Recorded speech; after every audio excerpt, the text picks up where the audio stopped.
Yes, good afternoon. Good day. I will be presenting a rare and noteworthy case entitled A Rare Case of Meningitis and Septicemia due to Streptococcus acidominimus. This case highlights a zoonotic pathogen traditionally associated with animals, now emerging as a human pathogen. The presentation will focus on the clinical presentation, diagnostic process, management, and public health implications in the Philippines. Next slide, please, ma'am. The discussion will follow this outline. First, an introduction Streptococcus acidominimus, followed by the case report, including clinical findings, diagnostics, and therapeutic interventions. We will then discuss meningitis and septicemia, the public health context, and conclude with the key insights and implications. Next slide, ma'am. So Streptococcus is primarily recognized as a veterinary pathogen, but can cause severe infections in humans. This report presents the first documented case of bacterial meningitis and septicemia due to this organism in the Philippines. The patient is a 37-year-old swineherd responded well to a beta-lactam antibiotics, underscoring the importance of accurate identifications and timely treatment. Next slide, ma'am. So the S. acidominimus is a gram-positive catalase negative cocci under the viridans streptococci group, while typically associated with the cattle metritis. It has been linked to a rare but invasive to human infections, including meningitis, endocarditis, and brain abscesses. The case emphasized zoonotic transmission risk, particularly in individuals with frequent animal contact. Next slide, ma'am. Streptococcus, the overview, veterinary pathogens, human pathogens, importance of identifications, as you can see on the slide. So, Streptococcus acidominimus has primarily been recognized in veterinary contexts, particularly associated with metritis in cattle. However, it emerged as a human pathogen, particularly in immunocompromised patients, underscore the needs for heightened awareness among healthcare professionals. Timely identifications and treatment are critical as the limited documented case in human highlight the potential for severe infections is not addressed promptly. So the importance of the timeline, identifications, and the treatment, prompt recognition of S. acidominimus infections is crucial for effective management, especially given to a limited number of documented human cases. Early intervention can significantly improve patients' outcome. Next slide, ma'am. So here the case report of the patient. Patient's presentations is, in this case report, we examined a 37-year-old Southeast Asian male employed as a swineherd for 5 years. Past medical history includes a vehicular accident in 2020 contusion hematoma. Initial symptoms 4 days prior presented with a persistent headache, Bali Malay fever, which is the Tmax of 37.9 degrees Celsius, and confusion, and patient was self-medicated but not afforded lysis of this condition. The clinical findings, fever, elevated respiratory rate 40 beats per minute, and a blood pressure of 140 over 70 millimeter pressure. Patient was incoherent, easily distracted, and exhibited dry mucous membrane.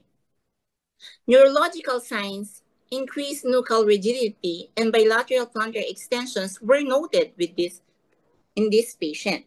So notably, the patients initially attempted the self-medicated before presenting the emergency department after 4 days, emphasizing that the critical needs for awareness of symptoms that warrant a professional medical evaluation.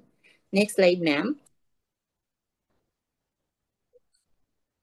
The vital signs and clinical presentations. The clinical assessment of the patients revealed significant vital signs, including fever and tachycardia, alongside altered mental status and nuchal rigidity, which are indicative of potential meningitis. Laboratory tests confirmed elevated CSF protein and low glucose level with blood culture positive for S. acidominimus. The utilizations of BD Phoenix TM50 system for rapid identification and susceptibility testing was a pivotal in making informed treatment decisions, ultimately enhancing the patient's from recovery trajectory. Next slide, ma'am.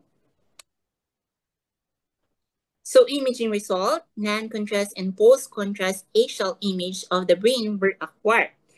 Non-contrast axial image of the brain were acquired from the skull base to the vertex, followed by the intravenous administrations of non-ionic iodinide contrast. The post-contrast axial coronal and sagittal reformats were examined. Chronic findings showed a post-traumatic encephalomalacic changes in the left parieto-temporal lobes and secondary ventriculomegaly. On the acute findings, no evidence of acute territorial infarct, hemorrhage enhancing cerebral mass, or abnormal leptomeningeal enhancement. Next slide, ma'am. So the timeline and therapeutic interventions of this patient. Initially, patient was managed as meningitis per se. So we managed as viral versus bacterial. So we initiated patient ceftriaxone 2 grams IV Q12 hours, dexamethasone, and acyclovir were started immediately. Hence, and the culture result was already sensitive for S. acidominimus, beta-lactam showed a tailored approach treatment within 24 hours. Culture identified as S. acidominimus. Susceptibility testing showed a sensitivity to ceftriaxone, ampicillin, cefotaxime, penicillin, and vancomycin. So treatment adjustment, acyclovir and dexamethasone were discontinued. Patients showed significant cognitive improvement within 24 hours. Underscoring the discharge after 10 days within the outpatient treatment line to continue the 4 weeks of ceftriaxone 2 grams every 12 hours at home for compliance. So next slide, please, showing to you the next slide. This is the antimicrobial susceptibility of the patient. Despite the initial improvements, the patient experienced bilateral ear pain, dizziness, and hearing loss after 2 weeks of follow-up treatment. Next slide, ma'am. Discussion on meningitis and septicemia. Meningitis, defined as an inflammation of the membranes surrounding the brain, possess serious health risks, including high mortality and long-term complications. Globally, it remains a significant health concern with the various pathogens, including S. acidominimus. Contributing to its burden, the rarity of S. acidominimus to human infections necessitates increased awareness among healthcare providers to ensure timely diagnosis and treatment. The role of acidominimus in invasive infections is rare, can cause serious infections, highlighting the need of increasing recognition and understanding of its role of clinical setting. Next slide, ma'am.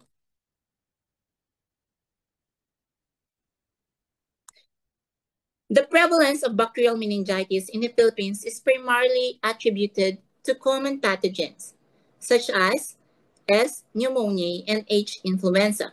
With S. acidominimus being a rare but noteworthy pathogens, this is a pressing need for improved diagnostic capability to enhance the identification of such rare infections. In the Philippine context, while bacterial meningitis is a concern in the Philippines, cases involving S. acidominimus are extremely rare. More prevalent pathogens include the S. pneumoniae and H. influenzae and meningitis. Next slide, ma'am. Prompt diagnosis and appropriate antibiotic treatments such as ceftriaxone are crucial for effective management. Early diagnosis and treatment are imperative to improve patient outcome. and prevent severe complications like hearing loss observed in this case. Additionally, raising awareness about zoonotic waste is vital for individuals working with livestock, as preventive measures can significantly reduce the risk of transmission. Awareness of the zoonotic waste is an education of zoonotic waste is crucial for swine herd and individual in contact with livestock, as preventive measure can mitigate the risk of transmission and infections. Next slide, ma'am. On the global cases of invasive Streptococcus acidominimus, as you can see on the table, to, to the best of our knowledge, there have been only 14 reported cases of invasive S. acidominimus in humans prior to this study. The table below summarizes this case, highlighting the diverse infections, loci, and underlying conditions. Note the case for China 2011 to 2012 and other reports shows a wide range of inspection sites, including pleural effusions, peritonitis, and sepsis, often linked to underlying severe conditions like cancer or liver disease. Next slide, ma'am. In conclusion, S. acidominimus represents a rare yet significant pathogen that can cause severe infections, particularly in immunocompromised patients. Timely medications intervention is crucial to prevent complications and improve outcomes. Moving forward, there is a need for enhanced research and public health strategies to address the challenges posed by rare infections, ensuring the healthcare providers are equipped to manage such as case effectively. The healthcare advancement tackling issues relate to the healthcare accessibility, diagnostic capabilities, and surveillance frameworks. Regions like in the Philippines is necessary to improve the management of the rare but severe infections. So awareness of S. acidominimus ability to result in a severe bloodstream infections is critical. Quick diagnosis and the administrations of appropriate antibiotics are imperative for the management of these infections. Next slide, ma'am. And that ends my report.